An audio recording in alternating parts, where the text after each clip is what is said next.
Welcome to R5 TV news. Chittoor జిల్లా collector కార్యాలయంలో కుప్పం నియోజకవర్గంలో నూతన విమానాశ్రయం నిర్మాణం కోసం పేద రైతుల నుండి భూములను బలవంతంగా తీసుకోవడాన్ని నిరసిస్తూ, అలాగే ఒక పేద రైతు ఆ భూముల సేకరణకి వ్యతిరేకంగా ఆత్మహత్య యత్నం చేయగా అతను ప్రాణాపాయ స్థితిలో ఆసుపత్రిలో ఉన్నారు. ఆయన కుటుంబాన్ని ఆదుకోవాలని, పూర్తిగా వైద్య ఖర్చులను ప్రభుత్వమే భరించాలని, అలాగే వారి భూములకు ఒక ప్రణాళికబద్ధంగా, చట్టబద్ధంగా విధి విధానాలు రూపొందించి భూములు ఇవ్వడం, భూములకు సరైన ధర ఇవ్వడం, వాళ్లతో చర్చించి నిర్ణయం తీసుకోవాల్సిందిగా చిత్తూరు జిల్లా జాయింట్ కలెక్టర్ కి తెలియజేయడం జరిగింది.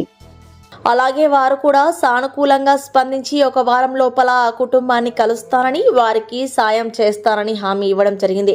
ఈ కార్యక్రమంలో చిత్తూరు జిల్లా అధ్యక్షుడు డి రమేష్ బాబు, చిత్తూరు నగర కాంగ్రెస్ పార్టీ అధ్యక్షుడు టిక్కీ రాయల్, కుప్పం కోఆర్డినేటర్ ఆవుల గోపి, పూతలపట్టు కోఆర్డినేటర్ ప్రభాకర్, నగరి కోఆర్డినేటర్ కార్తిక్, చిత్తూరు నగర ఉపాధ్యక్షులు మధు రాయల్ మరియు ఉదయ్ కుమార్, మాజీ డీసీసీ ఉపాధ్యక్షుడు సుమంత్ రెడ్డి, మాజీ ఎస్సీసెల్ జిల్లా అధ్యక్షుడు వెంకటేష్, చిత్తూరు నగర ఎస్సీసెల్ అధ్యక్షుడు సురేష్, పూతలపట్టు మహిళా నాయకురాలు కుమారి, గుడిపాల మరియు చిత్తూరు రూరల్ మండల అధ్యక్షులు షణ్ముగం, విశ్వనాథ్, మునిరాజా, తులసి మరియు కాంగ్రెస్ నాయకులు పాల్గొన్నారు.